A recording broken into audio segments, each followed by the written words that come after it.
संस्कारी बहू। एक सेठ के 7 बेटे थे। सभी का विवाह हो चुका था। छोटी बहू संस्कारी माता पिता की बेटी थी। बचपन से ही अभिभावकों के अच्छे संस्कार मिलने के कारण उसके रोम रोम में संस्कार बस गया था। ससुराल में घर का सारा काम तो नौकर चाकर करते थे। जेठानियाँ केवल खाना बनाती थी। उसमें भी खटपट होती रहती थी। छोटी बहू को संस्कार मिले थे कि अपना काम स्वयं करना चाहिए और प्रेम से मिलजुल कर रहना चाहिए। अपना काम स्वयं करने से स्वास्थ्य बढ़िया रहता है। उसने युक्ति खोज निकाली और सुबह जल्दी स्नान करके शुद्ध वस्त्र पहनकर पहले ही रसोई में जा बैठी। जेठानियों ने टोका, लेकिन उसने प्रेम से रसोई बनाई और सबको प्रेम से भोजन कराया। सभी ने बड़े प्रेम से भोजन किया और प्रसन्न हुए। इसके बाद सास छोटी बहू के पास जाकर बोली, बहू तू सबसे छोटी है, तू रसोई क्यों बनाती है? तेरी 6 जेठानियाँ हैं, वे खाना बनाएंगी। बहू बोली, माँ जी कोई भूखा अतिथि घर आता है तो उसको आप भोजन क्यों कराती हैं? बहू, शास्त्रों में लिखा है कि अतिथि भगवान का रूप होता है। भोजन पाकर वह तृप्त होता है तो भोजन कराने वाले को बड़ा पुण्य मिलता है। माँ जी, अतिथि को भोजन कराने से पुण्य होता है तो क्या घर वालों को भोजन कराने से पाप होता है? अतिथि भगवान का रूप होता है तो घर के सभी लोग भी तो भगवान का रूप हैं, क्योंकि भगवान का निवास तो सभी में है। अन्न आपका, बर्तन आपके, सब चीज़ें आपकी हैं। मैंने ज़रा सी मेहनत करके सब में भगवत भाव रखकर रसोई बनाकर खिलाने की थोड़ी सी सेवा कर ली तो मुझे पुण्य मिलेगा कि नहीं? सब प्रेम से भोजन करके तृप्त और प्रसन्न होंगे तो कितनी खुशी होगी। इसलिए माँ जी आप रसोई मुझे बनाने दें। कुछ मेहनत करूँगी तो स्वास्थ्य भी अच्छा रहेगा। सास ने सोचा कि बहू की बात तो ठीक ही है, हम इसे सबसे छोटी समझते हैं, पर इसकी बुद्धि सबसे अच्छी है और बहुत संस्कारी भी है। अगले दिन सास सुबह जल्दी स्नान करके रसोई में बैठ गई। बहुओं ने देखा तो बोली, माँ जी आप क्यों कष्ट करती हैं? सास बोली, तुम्हारी उम्र से मेरी उम्र ज़्यादा है, मैं जल्दी मर जाऊंगी। मैं अभी पुण्य नहीं करूंगी तो फिर कब करूंगी?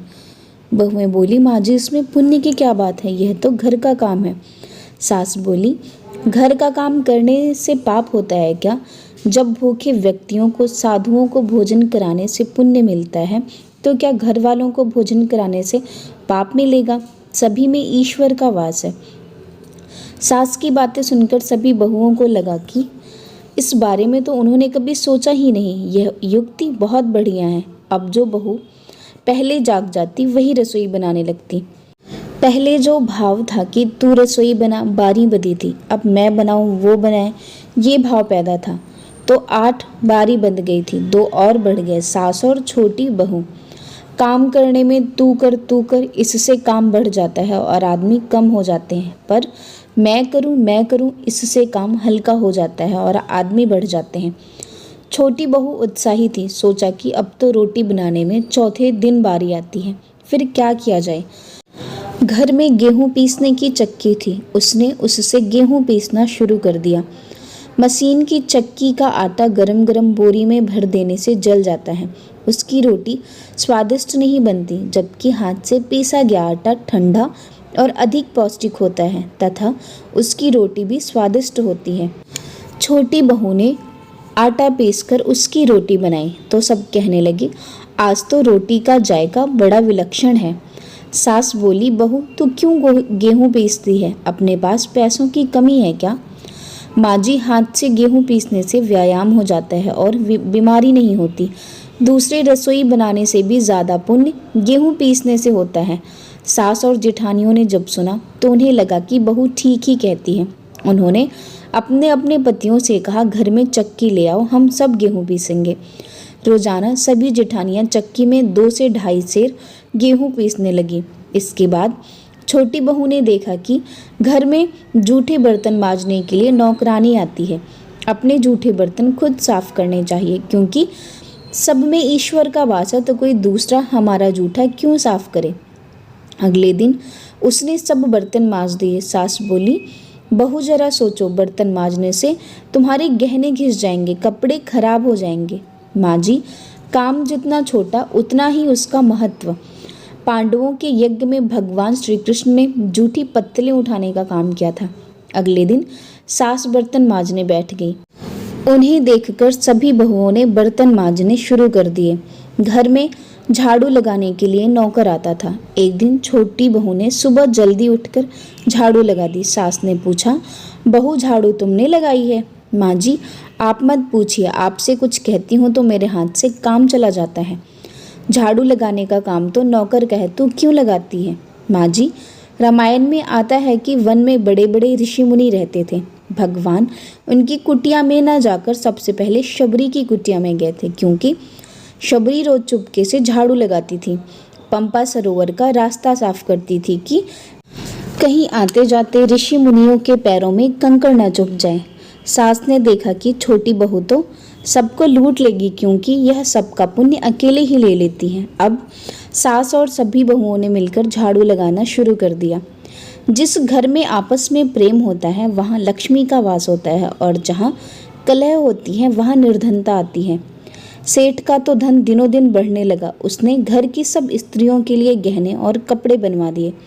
छोटी बहू ससुर से मिले गहने लेकर बड़ी जेठानी के पास जाकर बोली, आपके बच्चे हैं, उनका विवाह करोगी तो गहने बनवाने पड़ेंगे। मुझे अभी कोई बच्चा नहीं है, इसलिए इन गहनों को आप रख लीजिए। गहने अपनी जेठानी को देकर छोटी बहू ने कुछ पैसे और कपड़े नौकरों में बांट दिए। सास ने देखा तो बोली, बहू, यह तुम क्या करती हो? तेरे ससुर ने सबको गहने बनवा कर दिए हैं और तुमने उन्हें जेठानी को दे दिए, पैसे और कपड़े नौकरों में बांट दिए। माँ जी, मैं अकेले इतना संग्रह करके क्या करूँगी? अपनी चीज़ किसी ज़रूरतमंद के काम आ जाए तो आत्मिक संतोष मिलता है, और दान करने का तो अमिट पुण्य ही होता है। सास को बहू की बात दिल को छू गई। वह सेठ के पास जाकर बोली, मैं नौकरों को धोती साड़ी बांटूंगी, और आप आसपास में जो गरीब परिवार रहते हैं उनके बच्चों का फीस मैं स्वयं भरूंगी। अपने पास कितना धन है, अगर यह किसी के काम आ जाए तो अच्छा है, न जाने कब मौत आ जाए, उसके बाद यह सब यहीं पड़ा रह जाएगा। जितना अपने हाथ से पुण्य कर्म हो जाए अच्छा है। सेठ बहुत प्रसन्न हुआ। पहले वह नौकरों को कुछ देते थे तो सेठानी लड़ पड़ती थी, अब कह रही है मैं खुद दूंगी। सास दूसरों को वस्तुएं देने लगी। यह देखकर बहुएं भी देने लगी। नौकर भी खुश होकर मन लगाकर काम करने लगे और आस पड़ोस में खुशहाली आ गई। श्रेष्ठ मनुष्य जो आचरण करता है, दूसरे मनुष्य भी उसी के अनुसार आचरण करते हैं। छोटी बहू ने जो आचरण किया उससे उसके घर का तो सुधार हुआ ही, साथ में पड़ोस पर भी अच्छा असर पड़ा। उनके घर भी सुधर गए। देने के भाव से आपस में प्रेम भाईचारा बढ़ गया। इस तरह बहू को संस्कार से मिली सूझबूझ से उसने घर के साथ साथ अनेक घरों को खुशहाल कर दिया। अगर आपको ये कहानी पसंद आई हो तो चैनल को ज़रूर सब्सक्राइब करें।